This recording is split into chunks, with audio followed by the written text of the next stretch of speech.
headed up to my primary research area in an undisclosed part of the Adirondacks.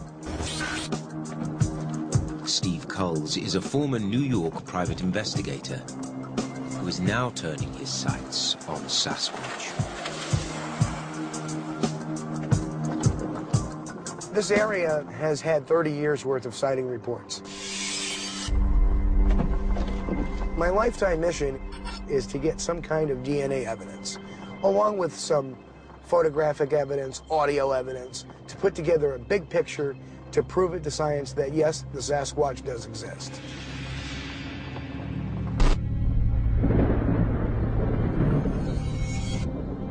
I know it's out here. I've seen him.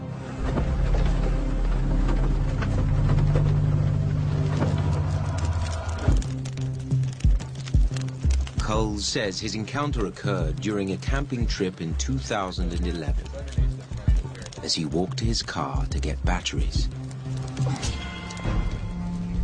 I get my batteries, and I decide to shine my flashlight to the road.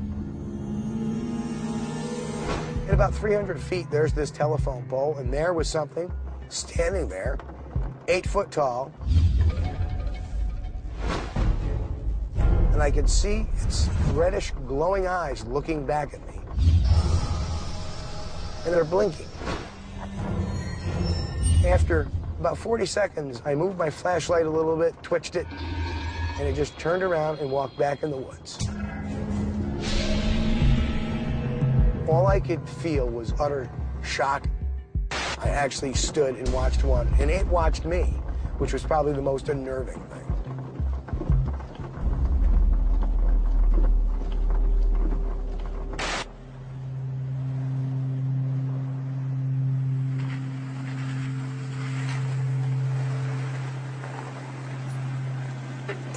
Culls now returns to the site of that encounter. Hey guys, you ready to do this? Ready to do it. With a search team. All right, what are we using tonight? All right, so what we got tonight is we're going to use employ a DVR system. Also, we brought a bionic ear. We have digital recorders that we're going to place. Gary Robusto will supervise the team's high-tech gear aimed at capturing evidence.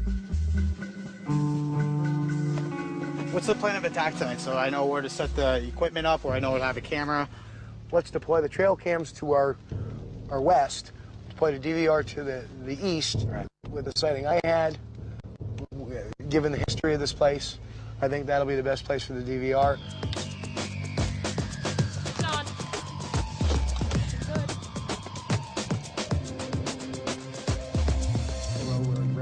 There's something out there for sure that exists, not just might exist. First, the chances are very high for me to get you over there in the cave and natural shelter. Something big, something just absolutely incredible. First there was the abominable snowman in the Himalayas, now Bigfoot in South Dakota. People in Little Eagle are so scared that every night squads of men with loaded rifles take off in search of Bigfoot. Culls' accounts appear similar to eyewitness reports all over the world. He was breaking branches off trees and eating the sap. Its strength was amazing. He was probably 4 foot or better across the shoulders. He was probably 7. Eyes were very bright yellow, and they were luminescent. Поворачивайся, он стоит в буше деревьев, что ли. Я такого видела. Just a hairy monster on the corner of the woods.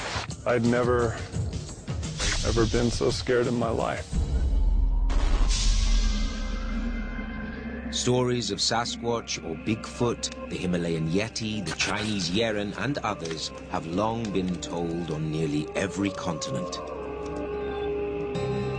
There's a great deal of consistency in Sasquatch reports, most of which appear to be adult males. The large, hair-covered, broad-shouldered, massive-chested animal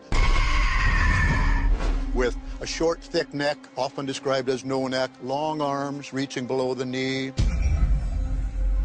a face with a flattened nose, deep-set eyes, often brow ridges, sometimes a conical head.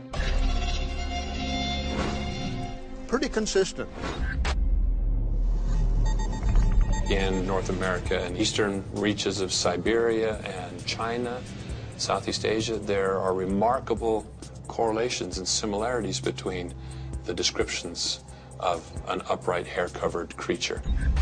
When you look at North America, the reports are concentrated in the Sierra Nevada and the coastal ranges, the Cascades, and on up into the Canadian Rockies, and down here into the New England states, upstate New York and western Pennsylvania.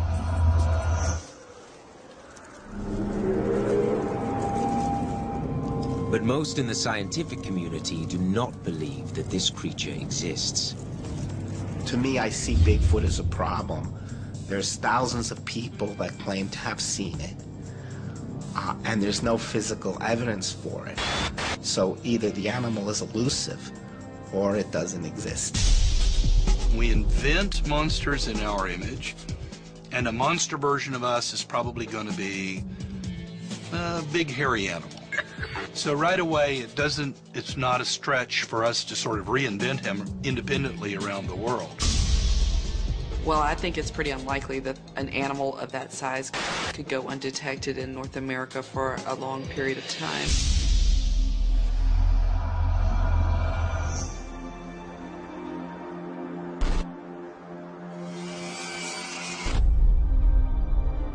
But investigator Steve Coles and others like him fully believe in the existence of Sasquatch. That's going to be in the general vicinity of one of the sightings around here. Okay. So that'll work. Go all the way to the left. I'm just trying to see what I have for a view. Our strategy is very simple. Set up the technology, call in the Sasquatch, and let them come through our equipment. How about now? Roger that.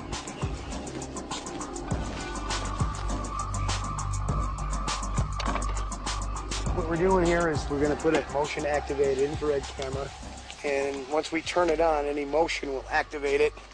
It'll take a burst of 6 shots over 30 seconds. This camera will give us a shot anything 40 to 50 feet out. I'm going to put a digital recorder up underneath the trail cam, so any kind of audio, anything that we can hear, just basically will extend our hearing out there. With the technology perimeter set, team member Jeff Thomas tests the handheld infrared thermal imaging camera, which highlights anything emitting heat. If something comes through here in this area, we're going to have it covered. Along with the other trail cameras, the audio traps, we should be good to go. One could be standing like right behind you, you don't even know. You know what I mean? You never know. Coles and his team are now ready to begin looking for Sasquatch. But most sightings happen suddenly and without warning, which is exactly the case with a group of Idaho high school students.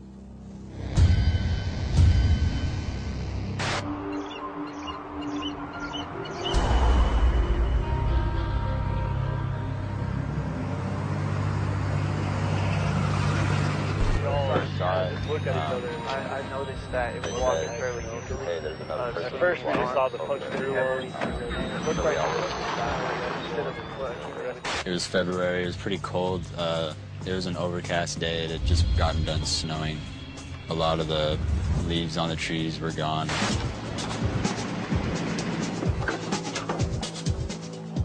We were gathering data for our environmental science class. We had been up here 2 times before to test the amount of erosion that occurs within the canyon.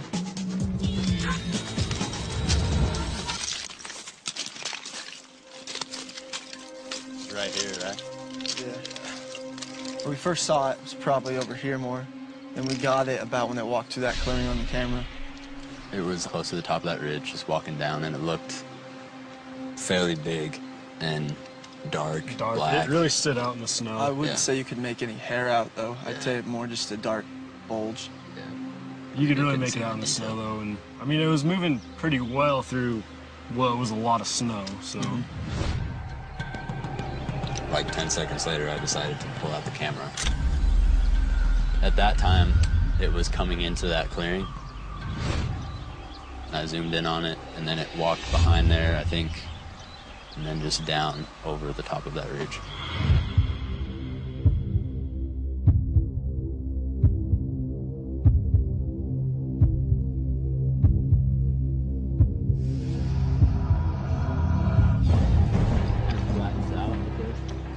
we just kept watching the thing until it disappeared.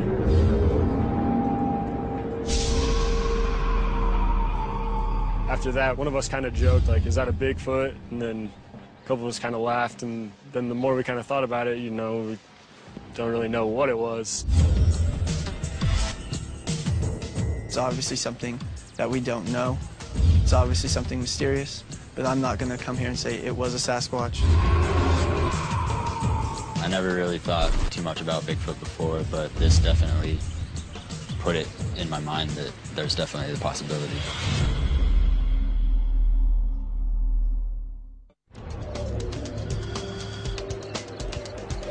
When I first saw it, I was like, that's not a person. I was kind of confused. I was like, I don't really know what it was. I've never seen anything like this. I thought we should go check it out just to hopefully figure out what it was we saw. To get up the mountain was really tough. It took us close to an hour, I'd say. We found the line of tracks that came down the ridge this way.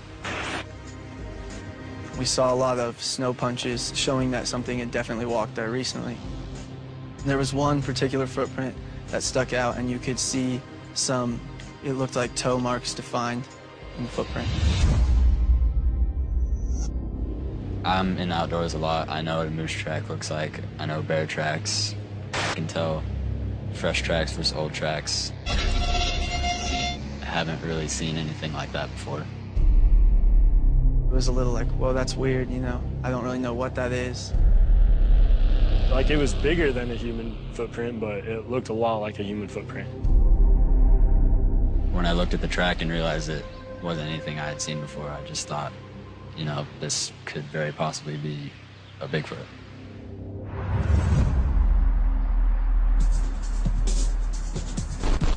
They contact Idaho State University professor of anatomy and anthropology, Dr. Jeffrey Meldrum.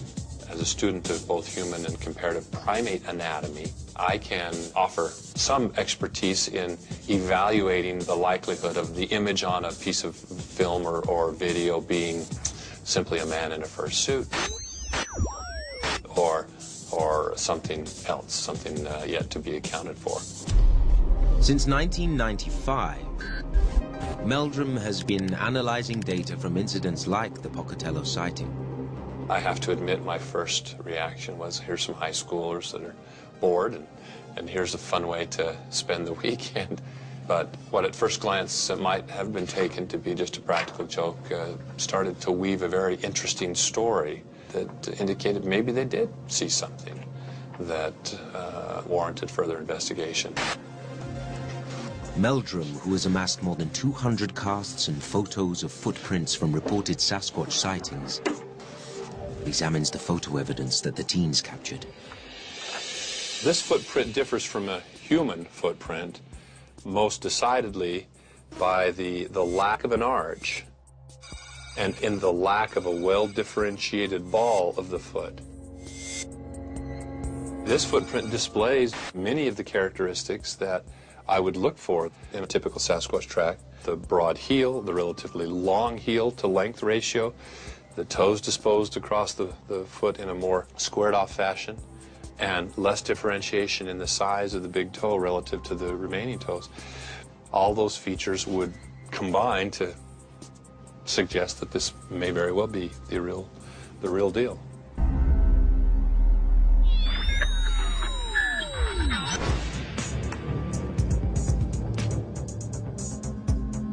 There are a number of problems with considering this as evidence of Bigfoot. Dr. Katie Gonder is a biological anthropologist with the University at Albany State University of New York. She has tracked primates for 2 decades. When in the wild, when you see footprints, you rarely see footprints that are this perfect.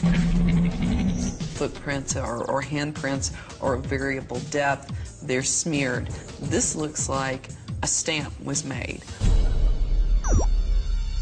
So this footprint actually looks like something that would be marching very hard and moving vertically up and down as it moved through the forest. That's very inconsistent with the way that most animals move. Many animals with a gait like that would be gliding along, and they would be leaving smeared footprints, not footprints with a deep impression. The most significant problem with it is that there's no scale, so it's very difficult to say how big this foot actually is. The Idaho footprint is inconclusive at best, so Meldrum turns to the video captured by the students. I'm just impressed. I mean, you can see the outline of it. You can see its joints, the elbow, the wrist, the curve of the hand. What strikes me is when you see that movement, it's this very fluid movement as it retreats into the forest. I get the impression of a massive body with large shoulders and very massive, powerful arm, a low-set, forward-set head on these massive shoulders. I never really thought too much about Bigfoot before, but this definitely put it in my mind. This may be a video of a fleeting encounter with a Sasquatch, but again, it falls far short of the standard of evidence required to demonstrate the existence of this creature. So in that sense, it's only suggestive. The footprint that I saw was to be very unlikely to have been made by the animal that was filmed here. This animal is walking kind of bent over. It's not walking along, and it's very clear that that footprint would have been made by something that was really stamping hard and vertically into the snow. Based on that evidence, I would say it would be difficult to conclude that it's anything other than a bear. It looked very much like a bear moving through some brush and then going back down on all fours at the end. That's what it looked like to me.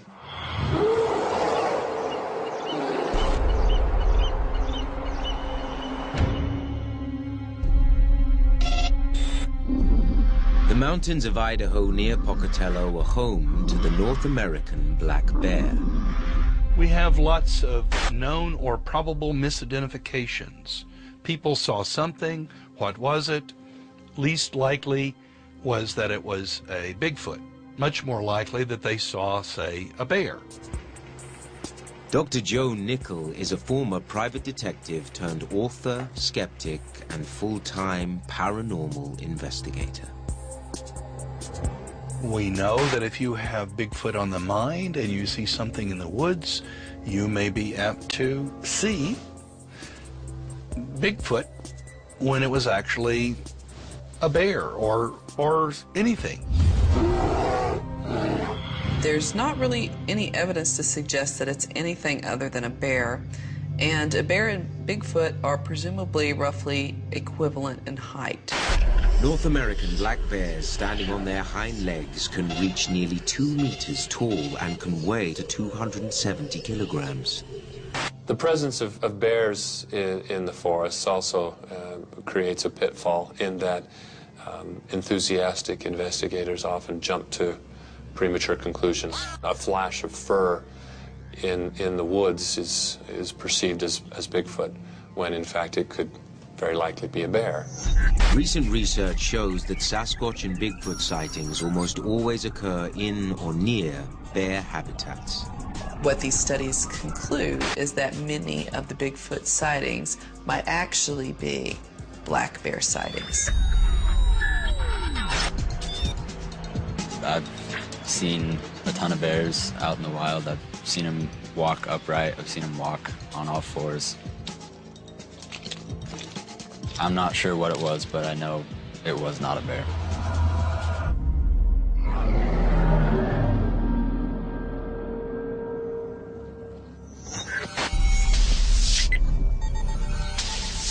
Back in New York's Adirondack Mountains, investigator Steve Culls is counting on capturing that conclusive evidence through his ongoing search for Sasquatch. We have the technology perimeter, so the whole idea is to get it across the technology perimeter.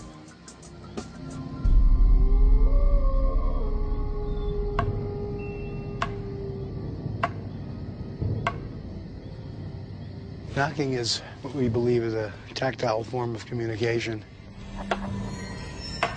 lot of times in areas that have had Sasquatch sightings, a lot of people hear tree knocks, wood on wood, something like this. So what we've surmised is that it may be some form of communication between them. Could be GPS, could be the one telling another one that I'm over here, but we're really not sure.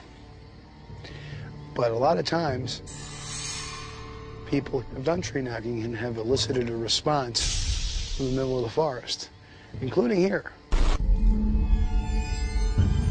And then another series of 5 knocks.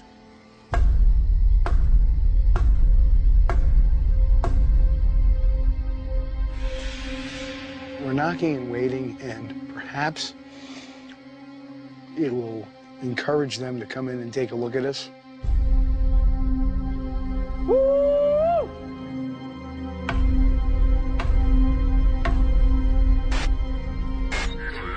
There's behaviors people report for Bigfoot that are behaviors that are really common in great apes, and calling is one of the behaviors, and the other one is tree knocking. Mammalogist and anatomist Dr. Esteban Sarmiento has studied primates extensively in the field. The animal doesn't want to confront you because it might take too much energy for him to beat you up, or he might get beaten up. So it's easier for him to call from far away and tell you, hey, I'm here, be careful. 1, 2, 3.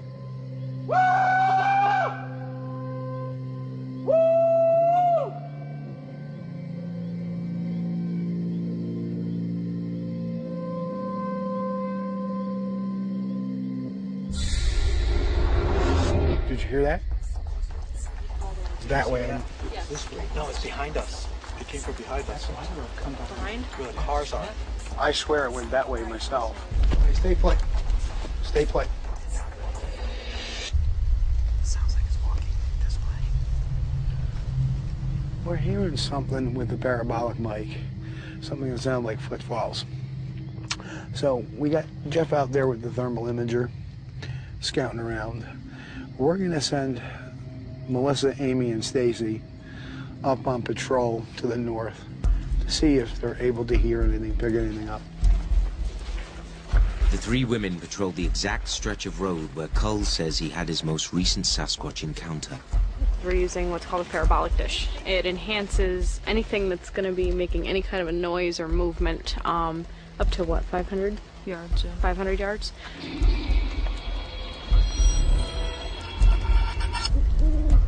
What I've got is like basically a monocle with the IR light inside it. And what I can do is I can check for eye shine or anything else in the infrared spectrum through here. So I've got the eyes, she's got the ears, we've got the laser thermometer to find any kind of heat signature in the forest as well. Amy to base camp. Go. Our team is heading down.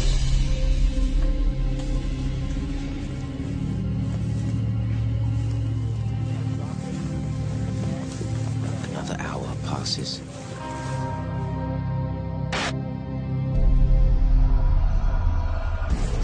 Oh! You got a heat signature, boys. The thermal imaging camera picks up something moving nearby. Did you record it? I did. Yes.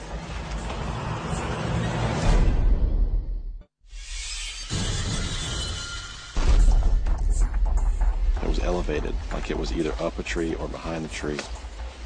And then it went, as soon as I got to it and got focused on it, it went down and then almost like it hid itself.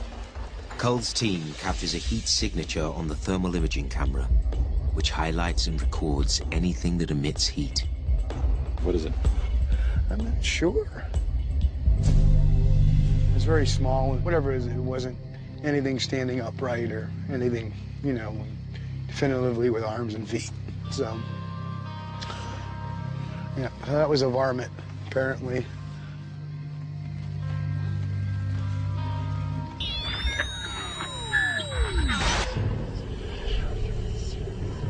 Most scientists worldwide believe people like Steve Culls are searching for a creature that does not exist.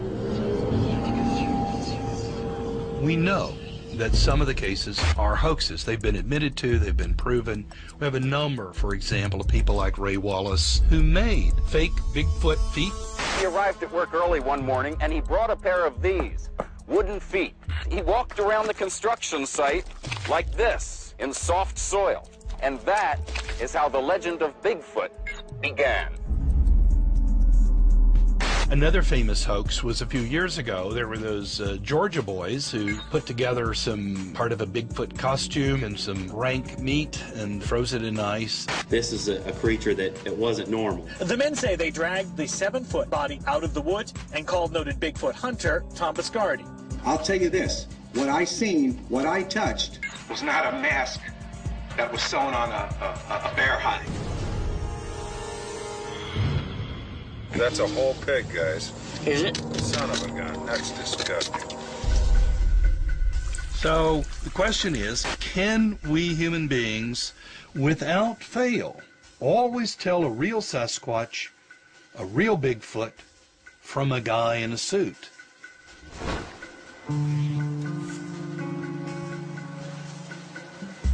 But the hoax theory does not make sense to Dr. John Bindernagel, who has studied the Bigfoot phenomenon for 40 years. As far as the eyewitness accounts go, they go way back to the mid and late 1800s. People were seeing Sasquatches. They didn't know how to categorize them. It was called wild man or a monster.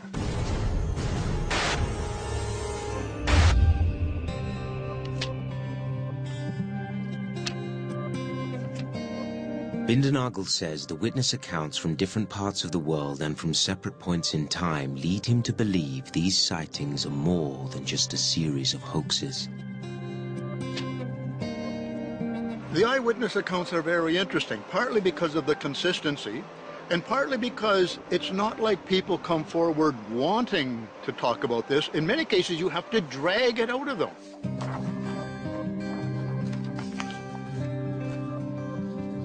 I think it's a reason for us to listen to them and try to make sense of what they're telling us. Things that are obvious hoaxes are few and far between. You know, when I pull out the drawers in my laboratory in which are archived these footprints, I mean, there are some that are kind of questionable. There's only a few that are obvious, blatant hoaxes. But one Canadian witness claims that it was no hoax. He tracked and actively hunted her as she ran for her life.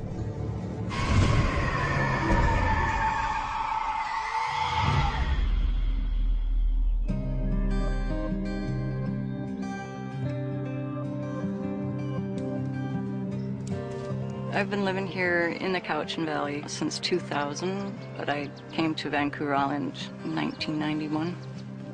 My husband has taken me through most of the Cowichan Valley via the back roads hunting and deer hunting and so on and so forth, so I know them fairly good. But in 2007, Cindy Dawson encountered something in these woods near her home that she'll never forget. It was actually very dark. April had been a very rainy month. I have never been to the spot before except for that day. I think, looking back, if I would have known what was going to happen, I wouldn't have come in here. I walked up the road and entered in just on this old game trail right here. And I just sort of deviated off this game trail because I was taking pictures of this archer right here when I turned around and looked, and there was 2 deer running right beside me, within feet of me. Those deer were not even one iota afraid of me. They were worried about what was behind them. So I scooted out that way because I didn't want to intercept whatever's coming up this way.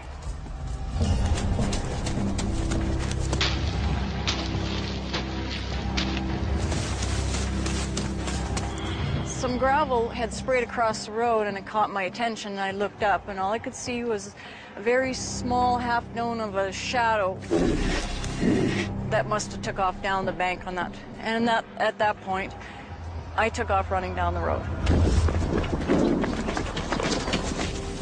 I could hear it running, breaking branches and limbs. that started screaming at me.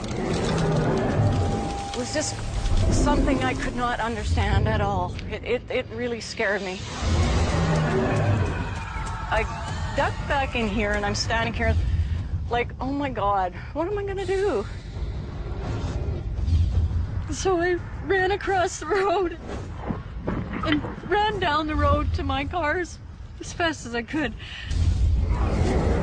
It was breaking trees down there again, and so it was following me back to my vehicle.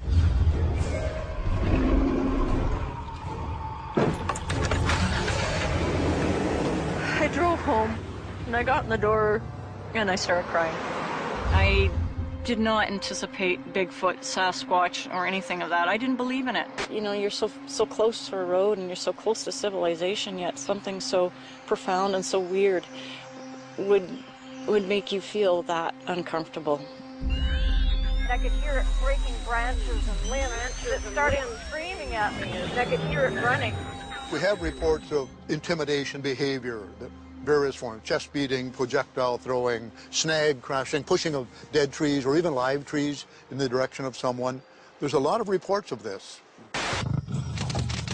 Aggressive behaviors reported by Cindy Dozen and others have been documented in other animals, including apes. Tree shaking is very much gorilla behavior. It's intimidation, release of tension, and the loud vocalizations are also very ape-like. Apes, like many mammals, have a home range where they feed and spend most of their time, and within that there may be a territory that's defended.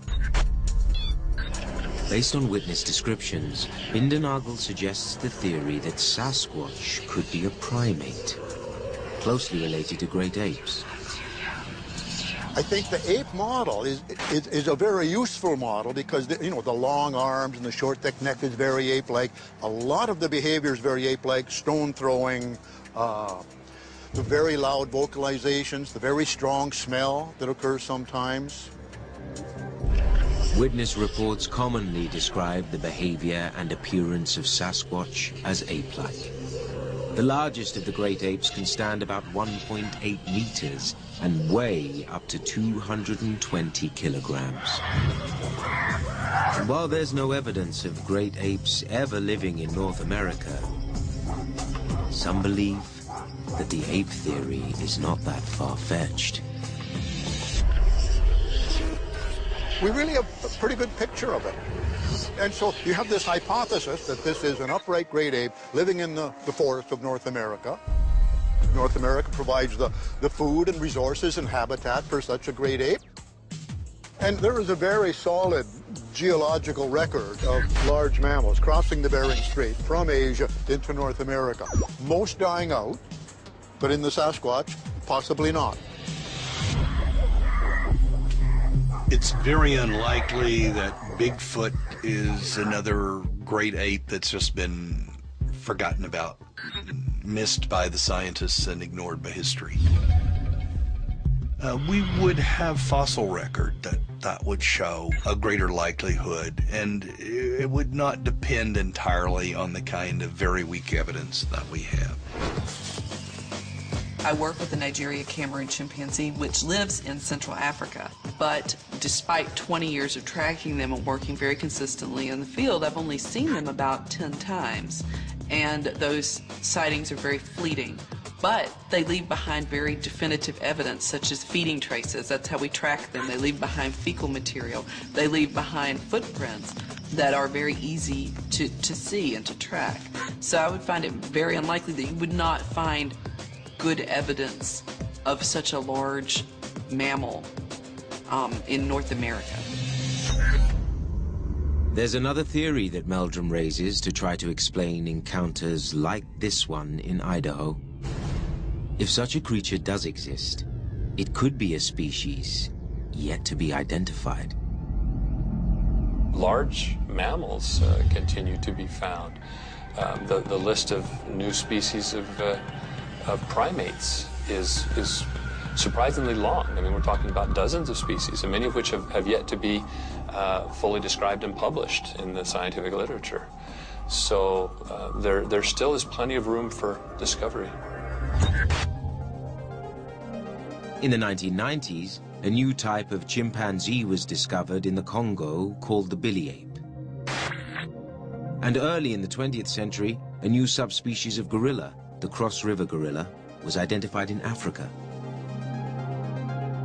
If Bigfoot exists, there's probably a new genus that's very closely related to humans. But right now, we really don't have enough evidence to reach any conclusions as to what it is. There's an amazing amount of information which obviously falls short of conclusive proof of the existence of a new species. It is very suggestive and compels me to pursue this. It takes the form of photographic evidence. Add to that the trace evidence of footprints and other forensic information.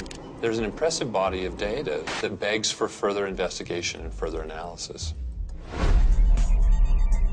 The places where Bigfoot is seen, those places are so close to where humans live, to our own habitat, that it would be much more likely that we would detect them if they were around. We track relatively rare and endangered species pretty well. So Bigfoot has gone beyond being an endangered species. I mean, he's not, by the reports, Bigfoot's not endangered at all. He's commonplace. He's in New Jersey. He's in suburban areas. He's all over. The more we have reports of them, when we have so little evidence of an actual one, is suspicious.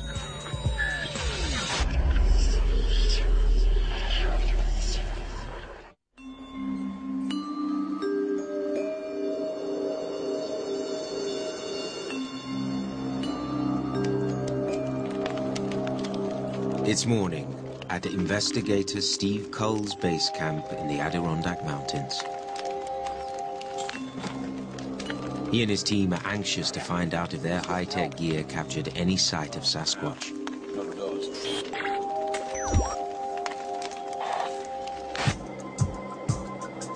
First, Gary Robusto checks for results on the digital video recorder. We've gone through the night. So far, we haven't found any evidence of the creature itself. We haven't seen him or her. As of right now, like I say, we don't know because we haven't really caught anything. But, you know, doesn't mean that's because we haven't seen it, doesn't mean it's not here.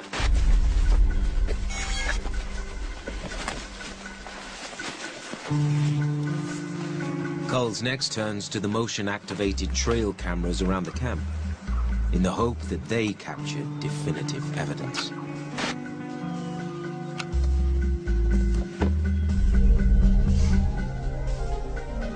What we're doing now is we're looking at the cards on the cameras to see what pictures we have.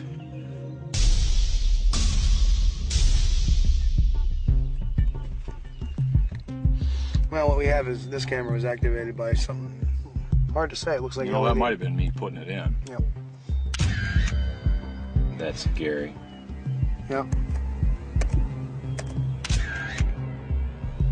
That's this morning. That's me. Okay, that's when I picked the camera up. They come up empty-handed. Okay, so that's the pictures. The date's not right on that thing either. We got zip for today. So back to the drawing board.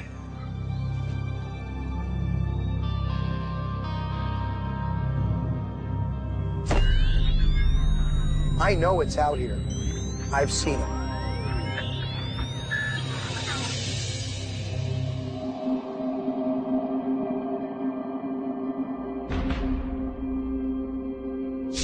The lack of conclusive evidence leads many to believe that Sasquatch is merely legend, myth, or folklore. We're watching a major myth develop in our lifetime. We're watching it. We're spectators to it.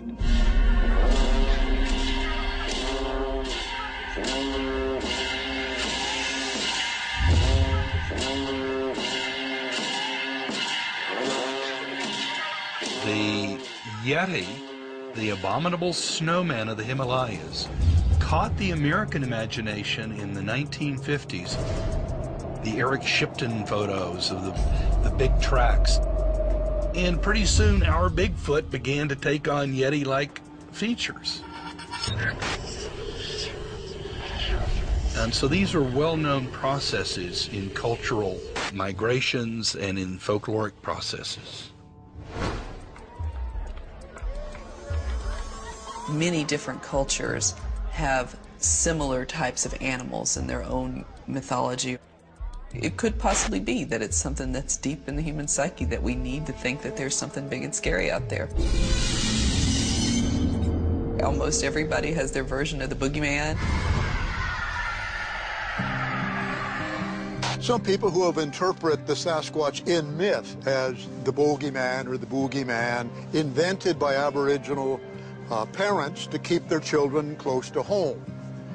I think it may have been used in that way, but that does not necessarily discount its existence as a real creature. I'm willing to see a great deal of reality in myth. Having seen depictions of the Sasquatch in Aboriginal masks and crests on totem poles, and having talked with Aboriginal elders who said, yes, we're talking about a real animal here, just like we depict beavers and wolves and orcas or whales.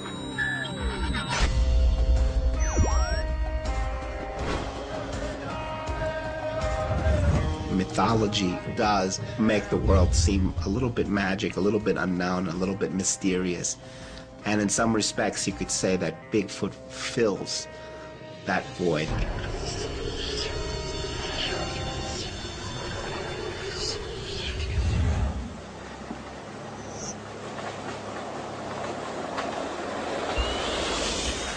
There's something out there for sure that exists. But all these theories are not enough for Steve Coles, the Idaho teenagers, Cindy Dozen, and others around the world who believe they've crossed paths with this creature. I think we're very close to resolving this question. I think that the evidence that will tip the scale, the DNA evidence, is very close at hand. I'll believe if they bring me proof. Strong scientific proof would have to be a carcass of Bigfoot, bones of something that might be related to Bigfoot, camera trap evidence. As an investigator, I prove things in a court of law. I've got eyewitnesses. I've got circumstantial evidence, all put together. Given that, we could probably prove a Sasquatch exists in a court of law. Without that evidence, there's not much to the argument, and I would say that the onus is on them to come up with that evidence.